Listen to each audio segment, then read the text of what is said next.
On May 2nd, 2025, officers were dispatched to a residence in response to a reported violation of a protection order. The daughter, who had been served the order several months earlier, forcibly entered her parents' home and began damaging the property. Lacey's still inside? She's destroying the house inside. We can hear her banging. We just came out here because I was afraid she would hit us. Okay. So she's just throwing stuff around and breaking it? I assume. I'm too afraid to go. Sorry, he's friendly. He's afraid. I was too afraid to look, to be honest. I could just hear her throwing stuff around. Oh, gotcha. All right. And has she violated the order in the past? No, she's been pretty good, but she was living in a sober living house, but then she got kicked out of there, and we're not sure what.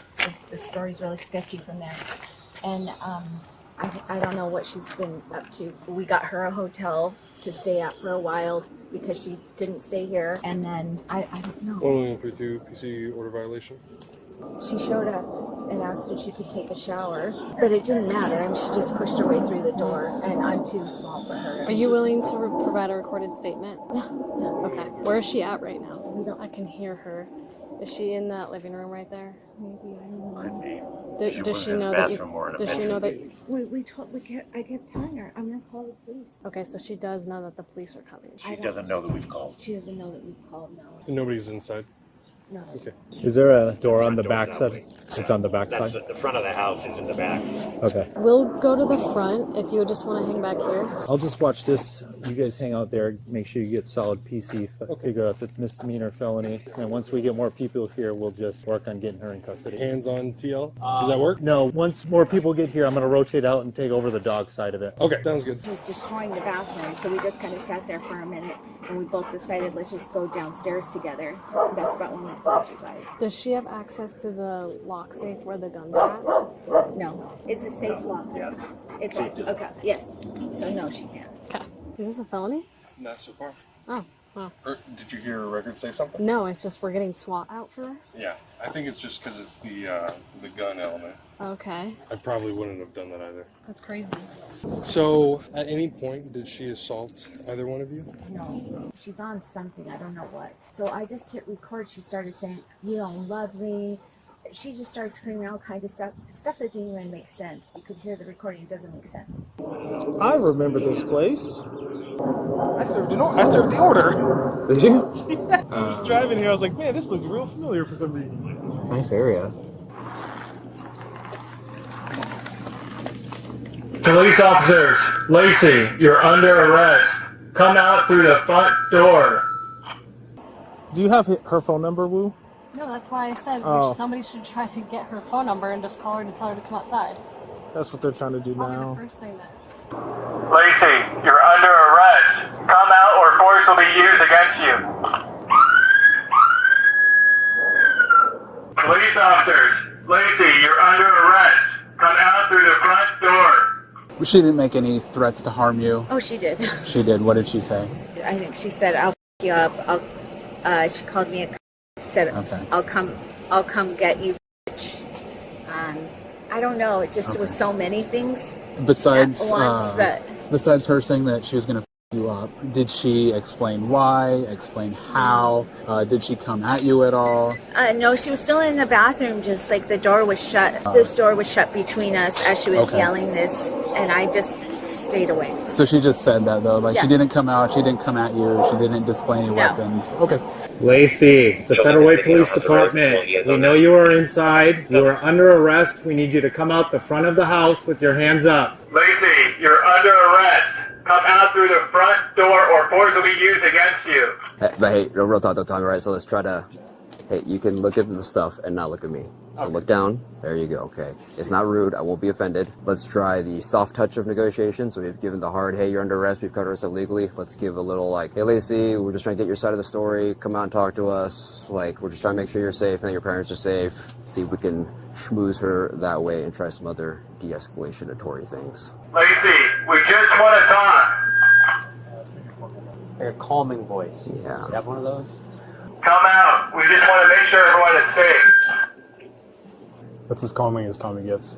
A couple more rounds of PAs, a BP, try the phone call a couple times, a little bit more, professional negotiation from the outside. If not, then breach and hold on the front, yell in there a whole bunch more, and then slow and deliberate to her. Till we get her. We got a dog. Yeah, is he good with biting her? Yep. Oh, there she is. Hey, Lacey! Hey, just open the door so you can hear us. Just so we can talk. I can't hear you. Can you open the door? I can't hear you. Hey, just open the door so I can hear you. Hey, Lacey, just open the door for us so we can hear you. I'm trying to hear you. All right, here she comes. Hey, 303, where is it? Oh, okay. Just slide the door open for me so I can hear you. We have a clear shot from behind the bushes, so if she steps out, we're gonna just tase her, I think.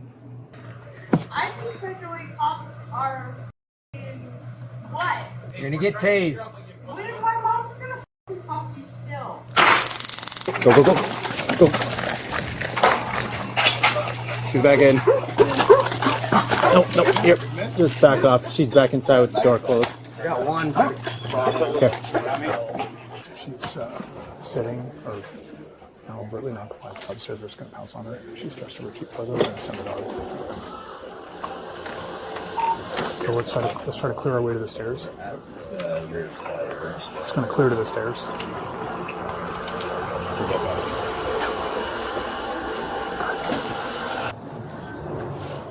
What about just going in the slider up there and then just coming inside? Like on top of the one we got eyes on?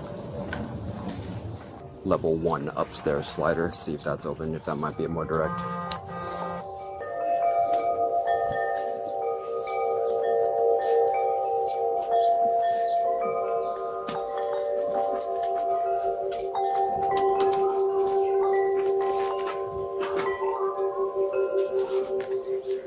Him standing up now at the front door, pressed against it.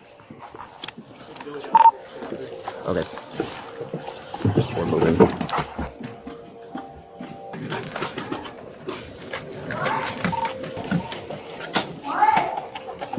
My mom has been fucked. I'm sorry, did you hear that? Oh! Lacey, show your hands or you're going to get bit. Can you get around that side and just go straight on her? Lay down on the ground. Lay down on the ground. Lay down on the ground. There you go. Just stay right there. If you move, you're going to get bit.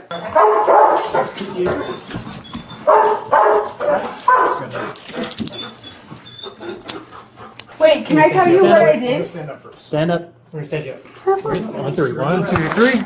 Here we go. I love men. Front door. Tammy, you don't know what a real is, little snitch ass little bitch. Yeah, that's right, Tammy. What's up? Why? Why you stand real quick? Why? Don't do that. Why? Don't do that. Why?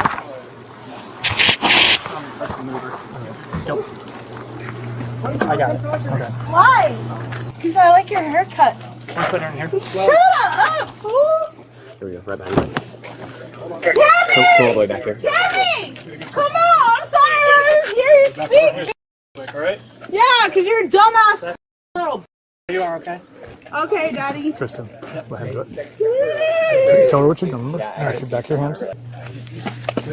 I'm sorry. My stepdad just told me to act because I'm not rushing. Wait. Listen, you need to comply or your shoulders are going to get hurt, okay? Why? Tell her what you're doing. We don't want to hurt your shoulders. I don't like you. Okay.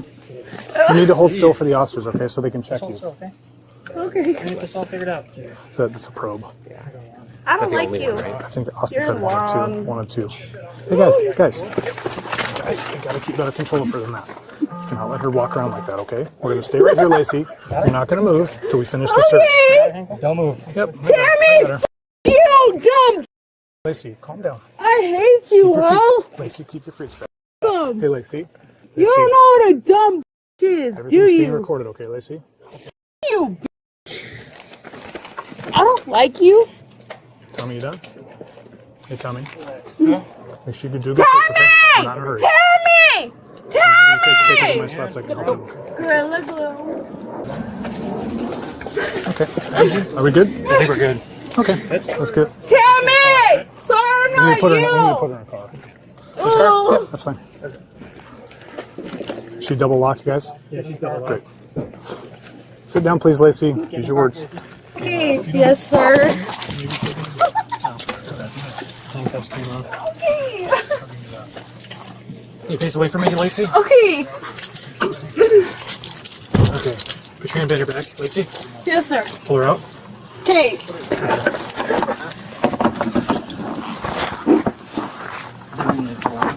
Yeah, then you gotta pull her out. Fuck, why are you so sexy? Come on out, Lacey.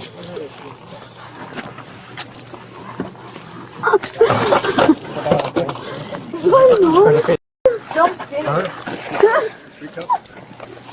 Keep her against the car. Lacey, we have to get you. Lacey, stop. Okay. Lacey, stay where you are, okay? Okay. You just stand right there, okay? Yes, sir. Thank you. Come on, team. Get the other one first. Lacey, relax. I am relaxed. Tell my mom to relax. Let's get that hand.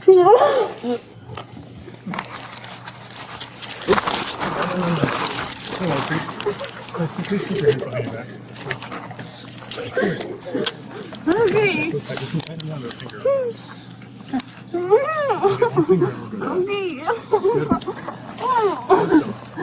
That's way too loose. That's why she got out. I like Gorilla Glue. Let's go. Okay. Lacey, put your foot down. Feet against the car, Lacey. Don't look around that car. Lacey, it's standing up. Let me do it. And, oh, turn. Lacey, stop. Okay. You need to sit down, okay? Okay, fine. Fuck. Jesus, asshole. Okay. We're gonna put her in this one. Oh. Don't spit, please. Yep. We're gonna go in this one so we can pull it through.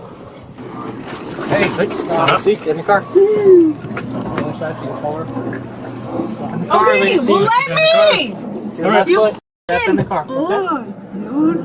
One step. Thank you. Put in. Okay. Let it go.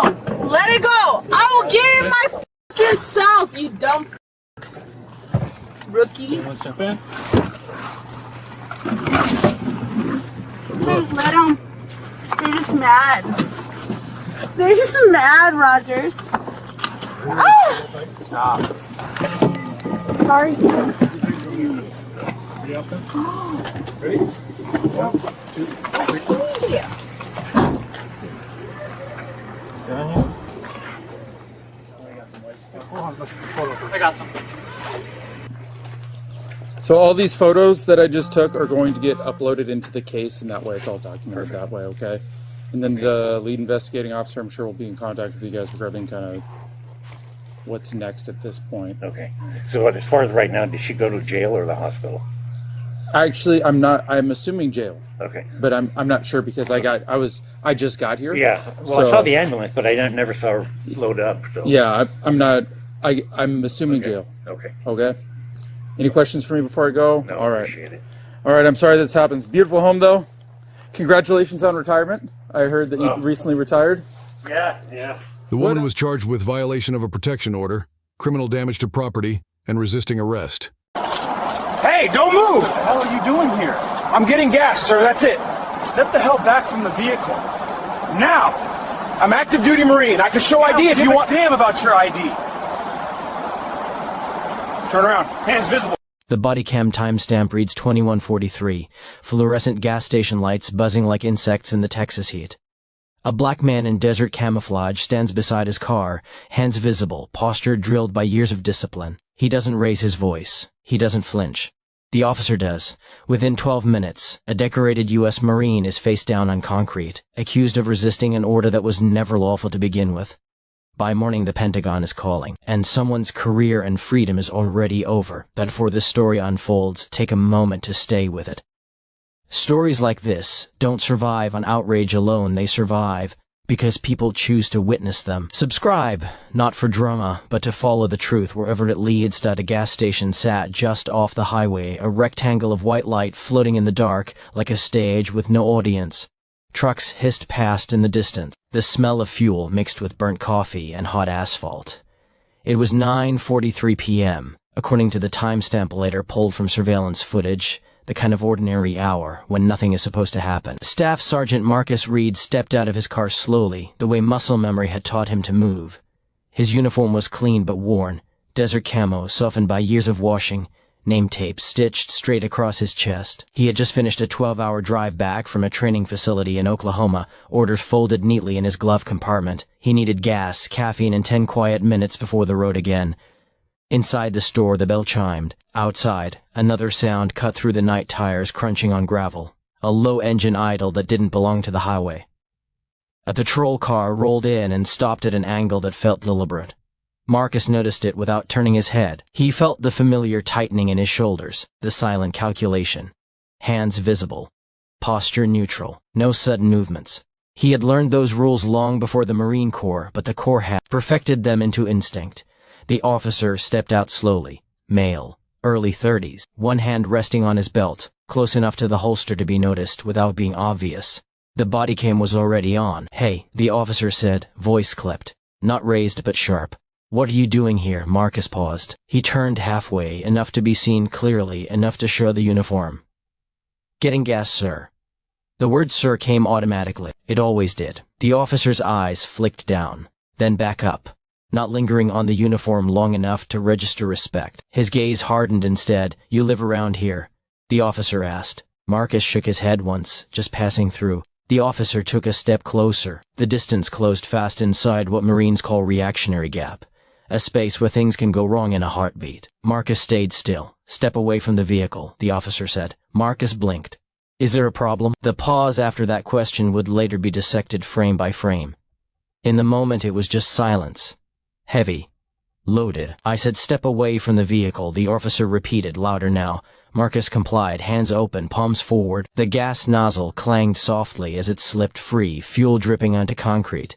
The sound echoed. "I'm active duty Marine Corps," Marcus said calmly. "I can show you my ID. If I didn't ask for a speech," the officer cut in. "I asked you to follow instructions." There it was. The shift. Not from calm to chaos, but from neutrality to control. According to Department Policy 204, use of authority, an officer must articulate reasonable suspicion before issuing detainment commands. No such articulation appears in the bodycam audio, just tone. Just assumption. Marcus stood there under the lights, uniform illuminated, insignia catching reflections. A man trained to obey lawful orders now faced an unlawful one, and the conflict showed not on his face, but in the way his jaw tightened. "I'm following instruction," he said evenly.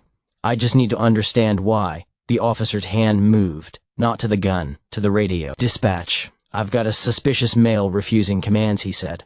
Suspicious, the word landed like a verdict. Marcus's breathing slowed. In his head, training manuals overlapped, Marine Corps de-escalation protocols, Texas Penal Code, sections he'd memorized for civilian carry, unwritten rules passed down from father to son. Survive the encounter. Don't escalate. Don't argue tone with power. Turn around, the officer ordered.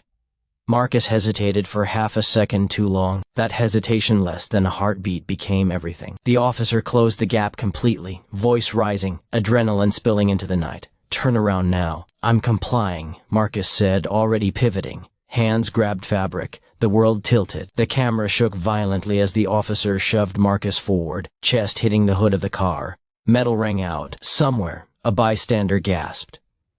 "Stop resisting," the officer shouted. Marcus hadn't resisted. Not yet. But the phrase was no longer about truth. It was about narrative. Concrete scraped skin as Marcus was forced down. The smell of gasoline suddenly overwhelming. His cheek pressed against the ground. Eye fixed on a discarded receipt fluttering in the wind. He tasted dust. He heard the click of cuffs. In the background, the gas pump kept running. By policy, a use of force report would later be required. By law, probable cause would have to be justified. But in that moment, under the lights, none of that mattered. All that mattered was that a man in uniform lay restrained on the ground, and the meaning of that uniform was being quietly ignored. And somewhere beyond the gas station, a chain of events had already started moving slowly, invisibly. That neither man fully understood yet. The cuffs were tight, but Marcus Reed didn't say anything. That silence wasn't fear. It was training. As the patrol car door closed and the world narrowed to plexiglass vinyl and the low hum of the engine, his breathing slowed into a rhythm older than this night. In through the nose, out through the mouth. Counted, controlled. The same cadence he'd used overseas when the ground shook and decisions meant life or death. Silence had kept him alive before. It would have to do so again. The body cam would later capture his face in profile, jaw set, eyes forward, expression unreadable. Commentators would argue about that expression for weeks. Some would call it defiance, others guilt. But those who had worn the uniform recognized it instantly. It was restraint. Marcus had enlisted at 19. The paperwork still folded somewhere in his mother's drawer back home. He'd signed his name with a borrowed pen at a strip mall recruitment office, the air smelling faintly of carpet cleaner and ambition. The country was at war then. He wanted structure, purpose, a way out of the quiet expectations that hovered over young black men like fog lull, limiting and always present. Boot camp stripped him down fast. Hair gone, name replaced with a last name shouted across concrete. Obedience wasn't just taught, it was embedded. You learned when to speak. More importantly, when not to. You learned that silence could be discipline, not weakness, survival, not surrender. By 22, he was overseas, heat that pressed down like a physical weight, dust that found its way into everything: boots, lungs, thoughts. The rules were simple but unforgiving. Don't move unless ordered, don't speak unless necessary, don't escalate unless escalation is the mission. He watched younger Marines break under pressure, anger spilling out where control should have been. He learned from them without judging. He learned that staying calm didn't make you invisible, but it made you effective. When he came home, the uniform followed everywhere: airports, highways, gas stations at night. It was supposed to signal honor, trust, sacrifice. But it also carried something quieter. Expectation. In the patrol car, Marcus stared at his reflection in the darkened window. The uniform looked the same as it always had. Clean. Precise. Familiar. Yet the meaning of it felt thinner now, stretched between two worlds that demanded opposite things from him. On one side, the Marine Corps had taught him to submit to lawful authority without hesitation. On the other, experience had taught him that not all authority recognized his lawfulness. The officer sat up front, radio crackling softly. Code numbers Marcus understood enough to follow. No emergency. No threat broadcast. Just procedure unfolding at a pace that felt rehearsed. You gonna tell me why you were acting suspicious? The officer asked suddenly, eyes meeting Marcus's in the rearview mirror. Marcus didn't answer right away. Not because he didn't have one, but because answering felt like stepping into a trap with invisible edges. I wasn't acting suspicious, he said finally, voice even. I was getting gas. The officer scoffed. You didn't listen. Marcus swallowed. The urge to explain, to educate rose and fell. He could talk about training, about compliance, about how tone mattered, about how stepping away from the vehicle without cause wasn't standard procedure under Texas law. But explanation assumes the other person is listening, so he went quiet again. The arrest report would later note non-compliant demeanor. That phrase would sit on paper like a stain, vague enough to mean anything, heavy enough to justify everything. It wouldn't mention the uniform, wouldn't mention the calm, wouldn't mention the absence of threat. Silence is easy to misinterpret. At the station, the cuffs came off briefly for processing. Cold metal replaced by colder air. Fluorescent lights hummed overhead, flattening everything they touched. An officer behind a desk typed without looking up. Name: Marcus Reed. Occupation. There was a pause. United States Marine Corps, Marcus said. The typing stopped. For half a second, the room shifted. Not enough to undo what had happened, but enough to acknowledge it.